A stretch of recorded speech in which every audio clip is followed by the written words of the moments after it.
That's how you bounce back right there. After last week's loss, I was all sad about this Detroit Lions team. I didn't really watch any interviews. I didn't really watch any podcasts about this Detroit Lions team. I didn't want to hear all the doom and gloom. How are they going to respond from the injuries? What are they going to do? The season's over. That's how it feels after every loss. That's how I felt after the Tampa Bay loss.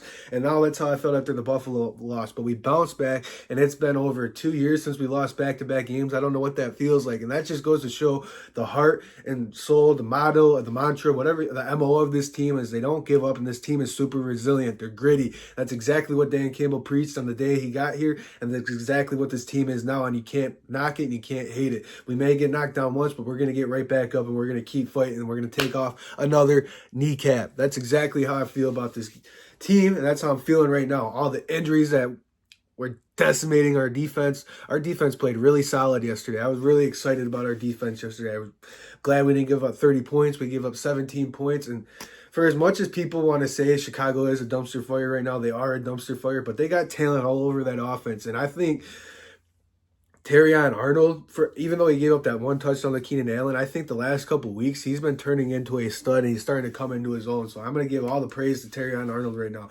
That coverage he had against DJ Moore in the end zone where he looked back at the ball and they're both going for it and he knocked it away. That was a good play. And he's just been making good plays all over the field the last couple weeks. So I'm very excited about Terrion Arnold now that CD's down. He wants to step up and show that Carlton Davis was a really good leader for him, and he doesn't want to let Carlton Davis down. That's what I'm pumped about. And it was awesome to see Ifeatu Melifonwu back out there on the field. He's one of my favorite players. I'm just glad he can finally stay healthy, because when he can be healthy, last year we saw what he could do down the stretch.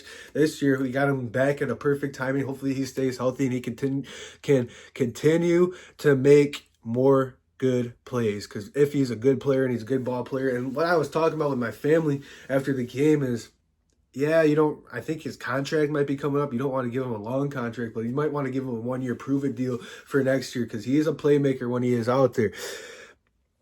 Other than that, a little thing that I was a little disappointed about, and it's just Caleb Williams. He's an escape artist. We saw him do it when he was at USC and what he's been doing this year, but we got to get more hits on Caleb Williams. We're there. We got to make the play. We can't keep letting these quarterbacks scramble. We can't keep letting these quarterbacks keep the play alive. It's hard to cover somebody for more than 8 seconds. So we got to get more quarterback hits. The defensive line, the linebackers, whoever's blitzing has to break down and hit the quarterback and make them uncomfortable and not let them escape and extend the play, because that's what's been our Achilles heel the last couple weeks, and that's going to be tough against Brock Purdy, even though the 49ers aren't playing very solid. And it's going to be tough against Sam Darnold in a couple weeks, but I'm not worried about the Vikings. I think the Vikings are frauds. I'm not worried about them. I can't wait to play them in a couple weeks.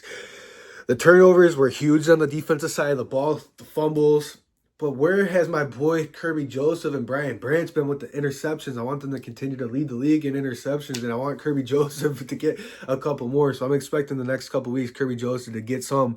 But right now, the turnover battle was awesome. I just need another Kirby pick. I need another Brian Branch pick. I need something. I need another pick. But yesterday it was good to get the turnovers back. We got 3 or 4 fumbles yesterday. It was good to finally start getting the turnovers back on our side of the ball.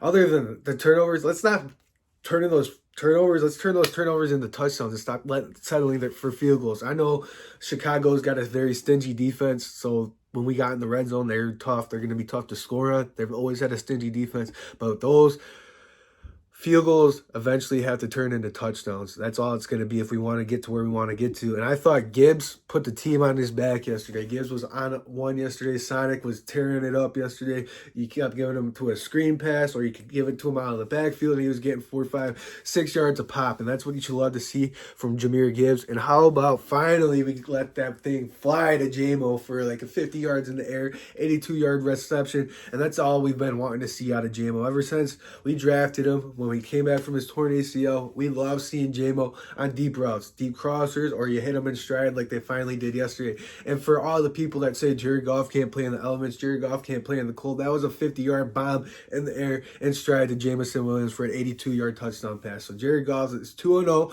in the elements this year. So I don't want to hear none of that he can't play in the cold. So if we have to go somewhere in the cold in the playoffs, I'm not real worried about it, because we're 2-0 in the cold this season.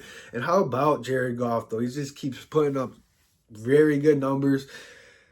Josh Allen's probably going to win MVP because he beat him in a head-to-head matchup, but Jared Goff's having a really good season, and that's perfect for me because I got nervous giving him that contract what he was going to play like this year, but we gave him his money, and he's starting to turn it up another notch this year. So let's go, Jared Goff. Amon-Ra had a really good play yesterday to get in the end zone. And how about the stumble bomb or whatever they're starting to call it, that where Jared Goff faked the fumble, handed it to Jahmyr Gibbs, and they threw it to Sam Laporta for a touchdown. Yesterday's game was fun. Finally got back to Detroit Lions football, and it felt good to watch. Like the video, subscribe to the channel. Comment down below what you guys thought about the game. I really appreciate you guys for tuning in, and I'll see you guys in the next video. Peace.